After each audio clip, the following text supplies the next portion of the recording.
Oi, eu sou a Carol, professora de Língua Portuguesa e Literatura, e hoje a gente vai começar a primeira aula aqui do canal. Eu falo aula, mas é mais uma conversa, né? Eu vou fingir que eu não tô falando sozinha na minha sala. Mas, então, antes de mais nada, a gente precisa falar uma coisa muito importante que aconteceu. Até muito recentemente, o Ministério da Educação parecia determinado a manter as datas do Enem para o dia 1º e para o dia 8 de novembro, graças às manifestações de estudantes na internet. Essa data é adiada e a gente está aí esperando sair uma data nova. Isso deve ser uma mudança de 30 a 60 dias. Por enquanto, a gente não tem nada confirmado. Mas isso não significa que você não deve estudar, porque essa prova vai acontecer.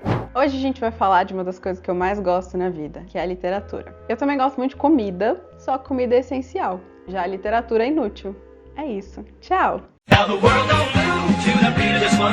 A literatura é inútil mesmo, mas isso é bom.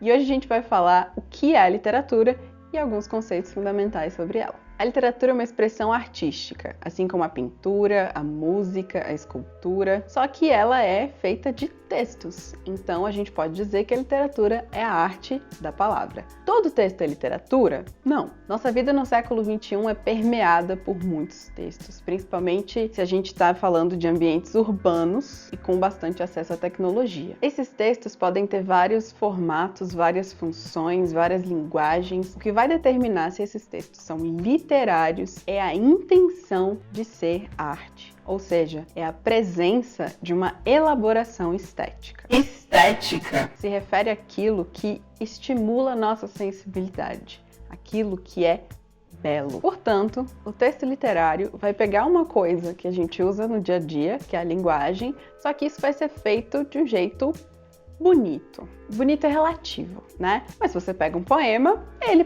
provavelmente é bonito. Isso que a gente chama de beleza, na verdade, é o uso de uma linguagem conotativa.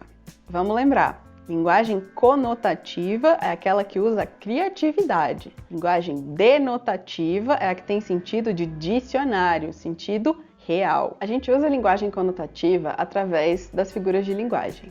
A metáfora, a metonímia, a hipérbole, a assonância, a literação. Mais do que nomes difíceis, as figuras de linguagem são usos de palavras que estimulam a nossa sensibilidade. Seja porque elas criam imagens novas para o mundo, seja porque elas têm uma sonoridade especial. Sabe o que é interessante? A literatura surgiu muito antes da tradição escrita. A princípio, os textos, na verdade, eram falados ou cantados. Um dos marcos iniciais da literatura é um poema épico chamado Ilíada, que foi atribuído a um cara grego chamado Homero. Por que é atribuído? Porque, na verdade, essa é uma história que era contada oralmente por várias pessoas, era uma questão social, e ele foi lá e escreveu. E é da Grécia que a gente vai herdar o que se consideram os 3 gêneros literários: o épico, o lírico e o dramático. Quem definiu esses 3 gêneros foi o Aristóteles, de acordo com a arte poética que era feita na época dele. O gênero lírico consiste basicamente nos poemas, e é chamado assim porque na época os poemas eram acompanhados da lira ou da flauta. É a flauta envolvente que mexe com a mente. Hoje o que a gente considera um poema é caracterizado principalmente pela divisão em versos, pela sonoridade que é trabalhada e pela expressão dos sentimentos de alguém. Já o gênero épico é conhecido por contar uma história, e a Ilíada é justamente isso. Mas vale notar que na época do Aristóteles as coisas eram um pouco diferentes. E hoje, basicamente, o gênero épico foi substituído pelo gênero narrativo. Por último, temos o gênero dramático, que de certa forma também conta uma história. Só que em vez de ter um narrador contando os fatos, a ação se desenvolve através das falas dos personagens. Esse é um texto que é escrito para ser encenado no teatro. O que você precisa saber em relação a esses gêneros é diferenciar um do outro. Na época do Aristóteles era um pouco mais difícil porque tudo era escrito em versos.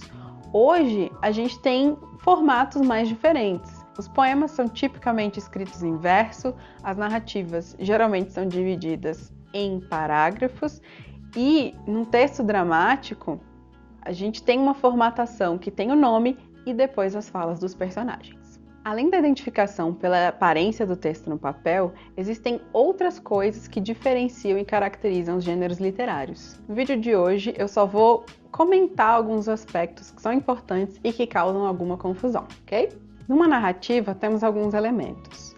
Temos o narrador, contando um enredo que se desenvolve através da ação de personagens em um determinado espaço e um determinado tempo. Se esses personagens falam ou não, isso vai determinar o tipo de discurso da narrativa. E esses elementos são muito importantes quando a gente vai analisar uma obra. Aliás, se você quiser ver mais desse tipo de conteúdo, não esquece de se inscrever aqui no canal, combinado? No caso dos poemas, vale a gente lembrar, eles geralmente são divididos em versos e esses versos se juntam em estrofes. A métrica de cada verso é o tamanho dele, ou seja, a quantidade de sílabas poéticas. E para saber quantas sílabas poéticas tem, a gente faz uma coisa que se chama escansão. Além disso, pode ocorrer uma repetição de sons em versos diferentes, o que chamamos de rimas, ou uma variação regular de sons fortes e fracos, o que chamamos de ritmo. E tudo isso é dito por uma voz, que é o eu lírico. Aqui eu quero fazer uma ressalva. Presta atenção. Narrador é a voz que conta a história na narrativa. Eu lírico é a voz que diz o poema. Nem narrador, nem eu lírico são a mesma coisa que autor, ok? Basicamente, a gente deve considerar que quem fala no texto não é necessariamente o autor. Por exemplo, eu posso escrever um poema que não tem nada a ver com o que eu, Carolina, posso estar sentindo. Daí, na hora de analisar o poema, você não vai dizer a autora estava sentindo isso. Você diz o eu lírico disse sentir isso. É uma diferença sutil, mas é muito importante. E o mesmo vale para a narrativa. Considerando todas essas coisas, como é que a gente sabe se um texto é narrativo ou não? Primeiro, todo texto que conta uma história é literatura? Não, porque na verdade a narrativa é uma tipologia, é uma estrutura que a gente consegue quando a gente usa alguns termos específicos. Se você coloca muitos verbos no seu texto, isso significa que tem uma ação acontecendo e essa ação se localiza no tempo. Isso é a tipologia narrativa. Sabe um texto que narra e não é literatura? Uma notícia, por exemplo. Ela pode narrar fatos que aconteceram, mas ela não é literatura porque ela é um texto informativo. Outra coisa, muitas vezes, mas não obrigatoriamente, os textos literários são mais vinculados à ficção. Se é a arte, se é literatura, os textos não têm obrigação nenhuma de se comprometer com a realidade. Já no texto jornalístico, espera-se, pelo menos, que eles se comprometam com a verdade, né? Mas e a crônica? A crônica é um texto que é ao mesmo tempo artístico e jornalístico. Só que se você pensar bem, a crônica, assim como todo texto literário, não serve para nada. Vamos esclarecer. Pensa numa cadeira. A cadeira serve para sentar. Essa é a finalidade com que ela foi feita. Mas pensa bem, você pode dar uma função nova para ela. Você pode, por exemplo, encher essa cadeira da bagunça da roupa que você chegou da rua e não quis guardar. E você vai deixar ali até sua mãe brigar com você, né? A literatura tem uma finalidade super específica, como a cadeira?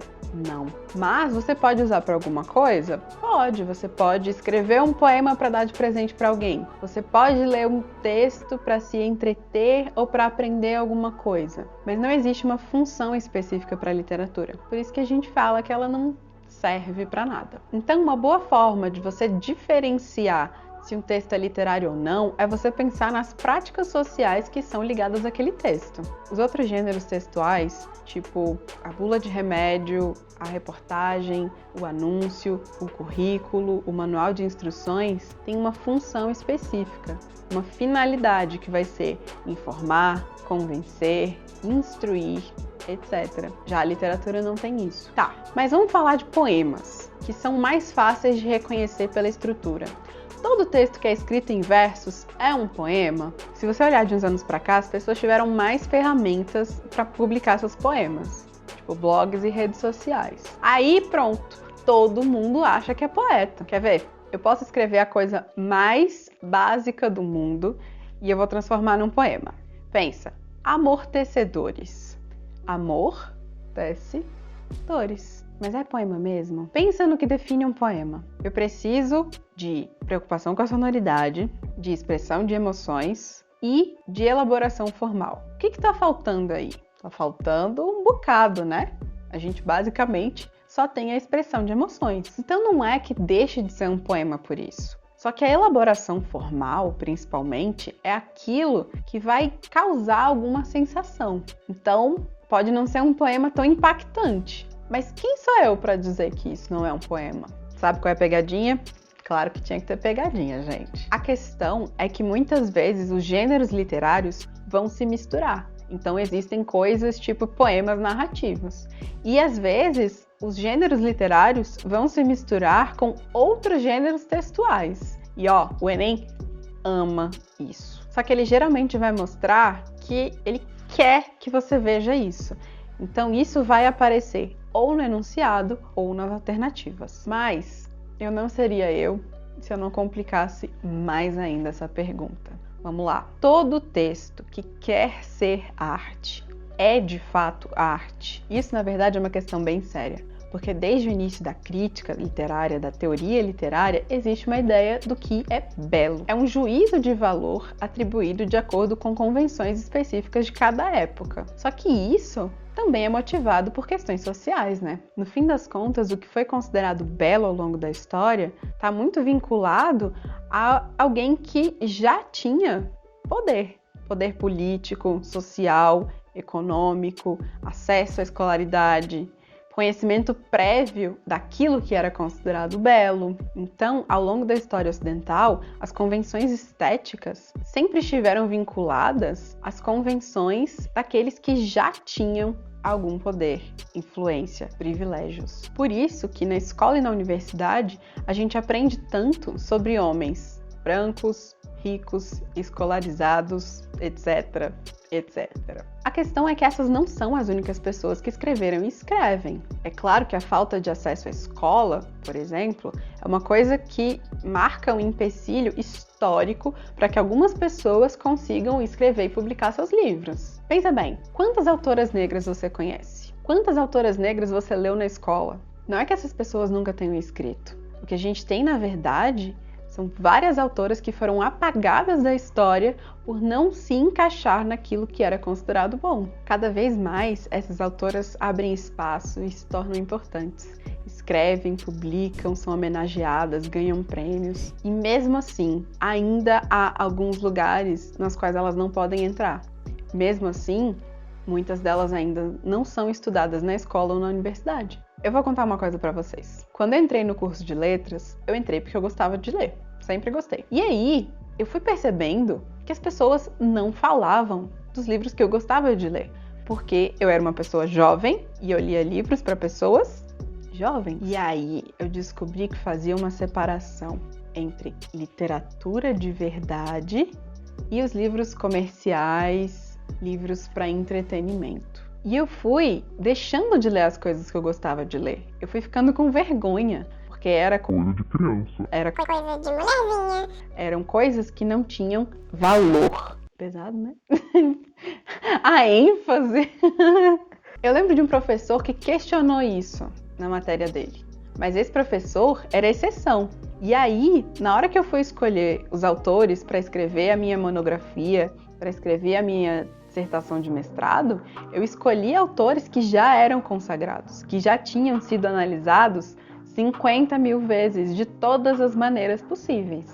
Foi só quando eu saí do mestrado e comecei a pensar em literatura fora do ambiente acadêmico que eu realmente comecei a questionar isso. Mas essa discussão do que é literatura de verdade continua até hoje. E isso é importante na hora de decidir o que é publicado, o que é escolhido para estar num livro didático ou numa prova. Se eu tiver que responder essa pergunta sobre algo ser considerado arte ou não, o que eu posso dizer é o seguinte: não importa se isso aqui é considerado belo ou não, pelo padrão estético definido pra gente. Você quer ler? Leia! Você quer chamar de literatura? Chame! O importante é você saber que isso aqui, assim como isso aqui, é inútil.